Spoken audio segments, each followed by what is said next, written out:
Friends, आज हम बात कर रहे हैं जयप्रकाश पावर वेंचर्स लिमिटेड की। स्टॉक ने कमाल कर दिया, बहुत ही तेजी से स्टॉक आगे बढ़ रहा है और आज पूरे बाजार में वॉल्यूम के मामले में नंबर 1 है। बड़े बड़े फंड हाउस की काफ़ी बड़ी खरीदारी हो रही है और इसी का नतीजा है कि स्टॉक बहुत तेजी से रफ्तार से आगे बढ़ रहा है। और ये बात मैंने आपको पहले ही बता दी थी, बहुत पहले मैंने आपको कह दिया था कि बहुत जल्द जयप्रकाश पावर वेंचर्स में बड़ी तेजी बनेगी। जब ये स्टॉक काफ़ी समय तक एक ही जगह पे ट्रेड कर रहा था, लोग परेशान हो चुके थे, तब भी मैंने आपको कहा था कि थोड़ा सा वेट कीजिए, बहुत जल्द इसमें बड़ा करंट आने वाला है। अब देख लो, बड़ी तेजी बनने वाली है। उसके पीछे बहुत सारी वजह है जिसको इस वीडियो के माध्यम से डिस्कस करेंगे। साथ में बहुत बड़ी बड़ी जो डील हुई है उनको भी डिस्कस करेंगे, किसने कितना माल उठाया। यहाँ पे पॉजिटिव माहौल तो बना हुआ है, बहुत जल्द ये स्टॉक हमें 2 डिजिट में जाता हुआ दिखाई देगा। तो क्या इस समय हमें इन्वेस्टमेंट कर लेना चाहिए? वैसे अभी भी ये कौड़ियों के भाव में मिल रहा है और क्या आने वाले समय में ये बड़ा मल्टीबैगर हमारा बन सकता है। लेकिन फ्रेंड, उससे पहले अगर आप पहली बार हमारे इस चैनल पर आए तो चैनल को सब्सक्राइब कर दीजिए, एक बेल आइकॉन दबा दीजिए ताकि जब भी नया वीडियो बने पहला नोटिफिकेशन आपको मिले। वीडियो पसंद आए तो लाइक शेयर जरूर कीजिए। चलो फ्रेंड, वीडियो स्टार्ट करते हैं। मैं हूँ आपका दोस्त SB दवे और हमारे अपने चैनल ऑनलाइन कमाई में आपका बहुत बहुत स्वागत है। सबसे पहले आज के कारोबार को डिस्कस कर लेते हैं। स्टॉक ओपन हुआ 8 रुपीज पर, हाई इसने बनाई है 8.75 की, लो है 8 का और अंत में 8.45 पर करीब 6.96% अपर इसने क्लोजिंग दी है। काफ़ी अच्छी तेजी बनी है, स्टॉक धीरे धीरे 8.5 तक पहुंच चुका है। यहाँ पे अगर इसकी परफॉर्मेंस को देखें तो 20 दिसंबर 2021 को मात्र ये 4.85 पर था और अब आप देख लो करीब 8.5 तक पहुंच गया, यानी लगभग दुगुना के आसपास आ चुका है स्टॉक, और वो भी सिर्फ 15-16 दिन में। काफ़ी अच्छा स्टॉक दौड़ा है। अगर इसके वॉल्यूम को हम देखें तो BSE में 14 करोड़ 29,93,000 का वॉल्यूम हुआ, सामने 3 करोड़ 87,22,000 की डिलीवरी उठाएगी और डिलीवरी का परसेंटेज 27.08% है। अगर बात NSE की करें तो 38 करोड़ 65,56,000 का वॉल्यूम हुआ, सामने 12 करोड़ 54,16,000 की डिलीवरी उठाएगी और डिलीवरी का परसेंटेज 32.44% है। अगर इसके वॉल्यूम को हम एनालिस करें तो पिछले एक महीने पहले इसका 24 करोड़ का वॉल्यूम था, 1 वीक पहले 36 करोड़ का वॉल्यूम हुआ था, कल इसका 39 करोड़ का वॉल्यूम था, लेकिन आज 58 करोड़ का वॉल्यूम हुआ। जबरदस्त जंप लगा है वॉल्यूम में, बहुत ही जबरदस्त। और इसके पीछे वजह है बड़े बड़े फंड हाउस की बड़ी खरीदारी। पूरे बाजार में वॉल्यूम के मामले में ये नंबर 1 था। और सबसे बड़ी बात, टॉप 5 जो भी स्टॉक है उसमें यही अकेला विनर है, यानी ये ग्रीन है, बाकी सारे रेड में है। आप ये सामने देख सकते हो, इसका मतलब ये अकेला विनर है जो तेजी से आगे बढ़ रहा है। बाकी सारे टॉप 5 वॉल्यूम वाले स्टॉक गिरावट में दिखे हुए। 2.4052 वीक का लो है, 8.7552 वीक का हाई है और ये जो आज इसने हाई 8.75 का रिसेंटली बनाया है, अब ये स्टॉक तेजी से आगे बढ़ रहा है और लगातार आगे जा रहा है। यहाँ पे जो तेजी बन रही है इसके पीछे सबसे बड़ी जो वजह है, जो इलेक्ट्रिसिटी डिमांड है वो लगातार बढ़ने वाली, इसमें कोई कमी नहीं आने वाली। और इसके लिए पावर जनरेशन की जितने भी प्लांट हैं उनमें और डिमांड बढ़ने वाली है, उनके रेवेन्यू में बढ़ोतरी होने वाली है और ये कैपेसिटी इनको और बढ़ानी होगी और इसीलिए यहाँ पे तेज़ी बन रही है, क्योंकि पावर सेक्टर में प्रचुर संभावनाएं हैं। और जो सबसे बड़ी बात है कि जो इलेक्ट्रिसिटी की जो डिमांड है उसको पूरा करने के लिए जो सबसे महत्वपूर्ण कड़ी है वो है कोल थर्मल पावर प्लांट जो है JP पावर के पास। तो इसके वजह से ही ये सारी डिमांड की जो है पूर्ति हो सकती है, क्योंकि सबसे बड़ी बात यह है कि यहाँ पे ये सबसे बड़ा जो रोल है वो कोल थर्मल पावर प्लांट का ही है और इसीलिए यहाँ पे अभी तेज़ी और जारी रहेगी। क्योंकि कहा जा रहा है कि भले इसमें रिन्यूएबल एनर्जी का सहयोग बढ़ेगा, लेकिन फिर भी 2026 से लेकर 27 के बीच में कम से कम 620 गीगावाट की कैपेसिटी अचीव हो जाएगी। तो उसमें 38% जो होगा वो कोल बेस होगा और 44% होगा वो रिन्यूएबल एनर्जी का होगा। तो लगातार अभी भी इसमें और प्रचुर संभावना बाकी है। और यहाँ पे फिलहाल 2021 तक 382 गीगावाट का ऑलरेडी इंस्टॉलेशन हो गया है। तो यहाँ पे उसमें 36% है वो रिन्यूएबल एनर्जी का हिस्सा है, बाकी सारा कोल बेस्ड और उसमें गैस बेस्ड पावर प्लांट का ही है। सबसे बड़ी बात यह है बिजली का जो उत्पादन हो रहा है उसमें 90.6% से लेकर 89.7% का जो है वो पूरा का पूरा पूर्ति हो रही है ऑयल और गैस सेक्टर से, कोल सेक्टर से। और रिन्यूएबल एनर्जी का इसमें हिस्सा सिर्फ अभी 3.9% से लेके 4.5% ही है। यानी अभी भी आपको देख लो तो ऊँट के मुंह में जीरे के बराबर है रिन्यूएबल एनर्जी, और पूरा का पूरा जो मेन ऊर्जा का सोर्स है वो कोल और गैस है।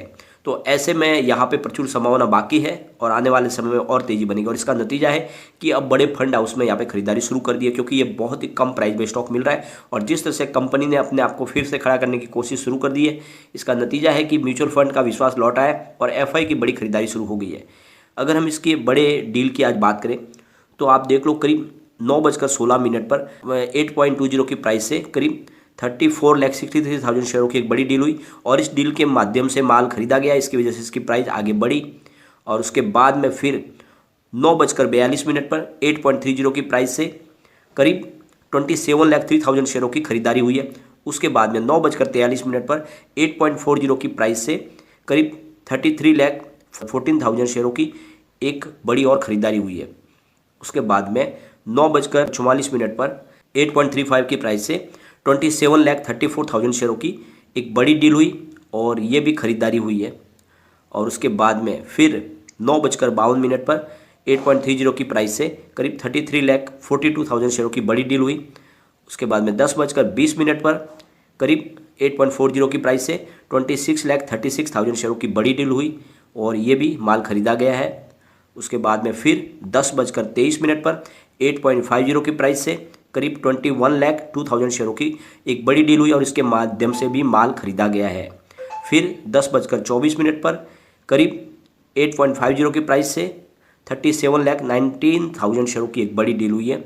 और उसके बाद आप देखो तो फिर 10:45 पर 8.55 की प्राइस से करीब 28,08,000 शेयरों की बड़ी डील हुई और इसमें भी खरीदारी हुई है। आप लगातार देख लो, बड़े फंड हाउस ने माल खरीदा है, छोटे रिटेल इन्वेस्टर अपना माल बेचा है, लेकिन बड़े फंड हाउस लगातार खरीदारी कर रहे हैं। फिर 11:07 पर 8.35 की प्राइस से करीब 20,65,000 शेयरों की बड़ी डील हुई और ये भी खरीदारी है। उसके बाद में 11:20 पर 8.40 की प्राइस से करीब 30,08,000 शेयरों की बड़ी डील हुई और उसके बाद में फिर 11:59 पर 8.25 की प्राइस से 23,34,000 शेयरों की एक बड़ी डील हुई है। और उसके बाद फिर 1:07 पर 8.30 की प्राइस से करीब 25,36,000 शेयरों की बिकवाली हुई है, ये एक बिकवाली दिख रही है।